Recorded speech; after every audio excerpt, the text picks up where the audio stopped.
tough to beat. The starting 11 presented by Bet Online, and Argentina. Ali reckons maybe 3 or 4 of these players might start. Who's got a right opportunity tonight to stake a claim? Most experienced player is Giancarlo Casa, partner Daniel Maldonado in attack. A 4-2-3-1, but you wonder how much attacking Vivas and Moncada will do. They may be asked to help Rodriguez and Arriaga. And it's Argentina, not in their home kit. Get us underway. Lautaro Martinez leading the line. Django Amara and Giuliano on either side of him. Expectation among the majority is of a comfortable Argentina victory. We will see. They have chosen. Roselso. Passes Barto. Switch by Almada. Caliafico. Out by Arriaga. Good to go from Almada, but he's putting it back. Honduras have themselves. We're not even 5 minutes in, and we can already tell what the dynamic of this game is going to be like. A lot of possession for Argentina. Honduras just trying to condense the space as a swinging out Simeone. The end of their season is falling down a little bit after their exit from the Champions League. Poor kick out from Menjivar. Shot from distance, and the goalkeeper can redeem himself. And again, Giuliano Simeone, who, as you mentioned, Argentina is still built around Lionel Messi. It's also for Giuliano. His pass doesn't get to its intended target. Again, he's on paper, it's a very accessible group for Argentina. It should be a comfortable group for Argentina, which then should make it a comfortable finish for Lionel Messi. Giuliano. And the diving header from Lautaro is well clutched by Menjivar. Thiago Amara. He does better than him. Nice start by Lo Celso. Giuliano. Good block, but Lautaro at the second attempt. It'll be a corner. Could have been a lot worse for Honduras. Rosales. Opportunity here, not too far away. Best chance of the game so far for Honduras. And the strike is from Edward Rodriguez. It doesn't take a whole lot from Honduras. It's a diagonal ball that kind of turned Argentina around. They are able to win the rebound eventually. Edward Rodriguez just jumps on it, puts his laces through the ball, just can't quite keep it down. Curtis dive from one. It's a good thing that I haven't let it go yet. Another opportunity on the counter for Honduras. Luis Palma. Looked a good tackle by Barco. Referee agrees that the ball was won. Foul. It's Giuliano in the 7th minute, 25 yards. That time, it's overplay. There's Rosales. Well, it should be a booking, and it is. Sometimes referees and friendlies, I might just say, come on. There's no real opportunity to what happens. That anything like just gets on the wrong angle. Once he gets on the wrong side. Right by Almada. Right for Lo Celso. That close. Not sure what Melendez was up to there, trying to play out of trouble. And the penalty's been awarded for the foul, which was committed inside the box. Lo Celso coming so close to the opener, but Argentina now have an opportunity from about 10 yards closer because of a clumsy bit of play from Christopher Melendez. There's a reason as to why Lo Celso wants to take the shot with his left foot, which he did so very well off the crossbar. Now, I mean, he was scrambling, he was never going to get there, and then Tagliafico, after the misclearance from Melendez, Tagliafico was able to regain possession of the ball, and as Melendez tries to make a challenge, kind of dangles his leg out there, does make some contact, steps from Tagliafico. It is a foul, it is a penalty, some would say it's a penaltito. Maybe the referee's going to take a look at it. I wonder if there's a handball in here as well. I think that might be what Melendez was complaining about. Let's see what we have here.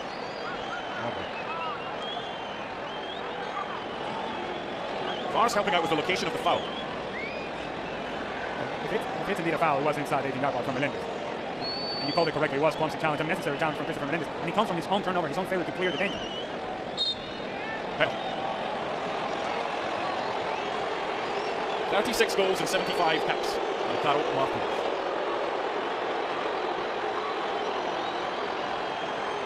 Slightly off-putting when you see the back of the net, and it only goes halfway along where the actual stanchion is, but anyway, it's by the bounds. It's Lautaro Martinez against Enric Menjivar. And it's 1-0 Argentina.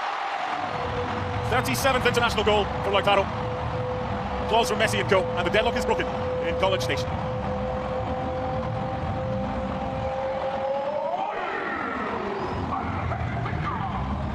I mentioned of the players that could really take advantage of a game like this one, it would be Lautaro Martinez. Takes it so well. When Menjivar gets it the right way, there's a whole lot of power behind it. Maybe gets the slightest studs on it, maybe not. It goes into the back of the net. Which is being attempted around Pound Field. Good from Giuliano. Good through ball for Lautaro and good goalkeeping from Menjivar. Appeals for a handball, not given. Back in by Maldonado now. The counter is on with Lautaro. He's going to switch it, and he's going to do so early, and he does. Lo Celso. Not sure Almada thought that was the right decision. Almada. Good ball. It's a nice little flick by Giuliano, but Menjivar was in the right place at the right time. Good move though. To go with the back heel, doesn't make the contact at once, still 1-0. You're in that position. You hear that shout. You're doing exactly what was just done by Giuliano. I don't know what shot you're talking about. It's not a free kick. It's still to get up again.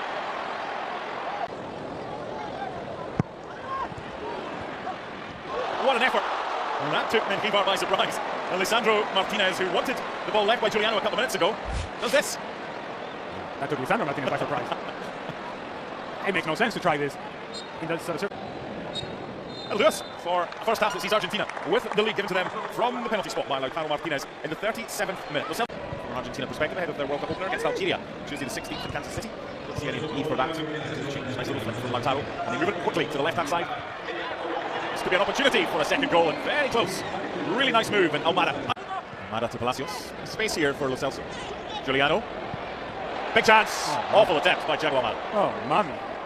That he's allowed and afforded the opportunity to turn. It's almost as if it's no longer instant taking over. It's like, why am I so open? Why am I so open? I guess I have to rush. At some point, they're going to come. Very well drilled. They know the rules. Behind for Lautaro. Little back flick. Chance for Giuliano. It's two. Lovely goal.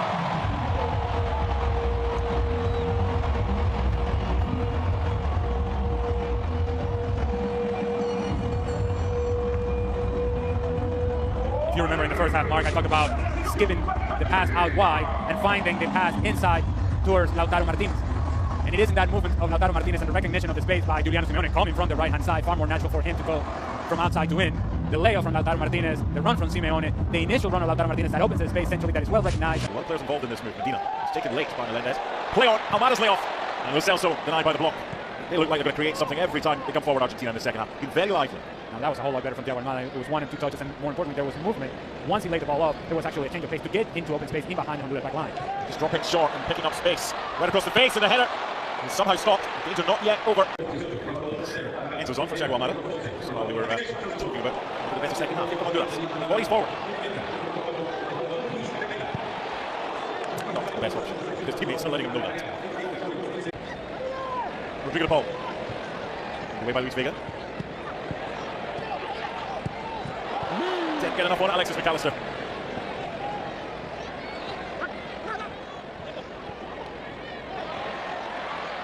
Good footwork. Just run out of room. It's the fourth of the game for Argentina.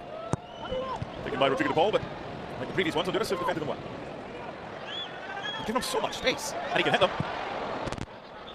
Strangely enough, even though it's his 86th cap, I would have taken the over first leg between Alpha United and Herediano. The first leg was 8-0. Oh. The second leg was a difficult sell. They get an early goal, you never know. Flash of legs and a free kick away. Gives us time to get back to the subs. Gabriel Aranda. Can I tell you a random Quickly accepted. That's a decent hit from Tomas Aranda and a good save from Luis Ortiz. Now they both feel like they participate in the game. Yeah. Takes it on the inside, tries to bend it that far post. Ortiz gets a good save on it, good hand on it. Corner kick. Away from your club team when your club team is about to go down. I think we see something similar between Argentina and Iceland on Tuesday that we've seen tonight. I think that will be the dress rehearsal, and we'll see something closer to what the actual. That challenge. That law changed many years ago. For consolation, Honduras could have a good fight, being well organised tonight. Opened up from Jose Reyes. Can I give a quick shout out? Gavin Winton and I lived together in an apartment in Burbank, California. Sounds glamorous. It was not. I can attest and assure you that it was not. Has Lionel Scaloni learned anything tonight, especially from the first hour? Just from the spot. There's also something to be said about the fact that you're getting closer to the World Cup, so players will go through the exercise but knowing full well that, all right, no need to take any chances or risks, and it's the same approach that Lionel Scaloni would take, hence why Lionel Messi didn't play today. Well, there's no Messi, but no problem for Argentina. It was by 2-0. Messi was on the bench, but not risked. Likely to get some minutes. He won't start against Iceland on Tuesday. Good workout. Scaloni and Jose Molina. Respective coaches. Lautaro's penalty. That was a nice finish after a beautiful assist from Lautaro back here. And then the last half hour was just lots of changes. 10 for Honduras and loads for Argentina as well. Did we see the World Cup winners tonight? Not this version of Argentina, but maybe the one that we see against Iceland for the first 45 minutes or so. Argentina has everything that you want in order to, at the very least, reach the latter stages of the competition. Now, there's an element of good fortune that you have to have in order to win the World Cup. They had that in Qatar in 2022. It's a question as to whether they'll have that this time around. Is Diego Martinez making the big save against Randall Colomwani at the end of the World Cup final? If you go to penalty kicks in the quarterfinals against the Netherlands, as they did in Qatar, are you advancing past that? Are you winning a penalty kick shootout in the final if that were the case? Those things, there's an element of good fortune that comes with that. So the tools are there for Argentina. There's a lot of experience, a lot of talent. They still got the magic of Lionel Messi who can provide something special, and Lautaro Martinez, man of the match. Presented by EA Sports FC 26, the world's game. Goal and an assist.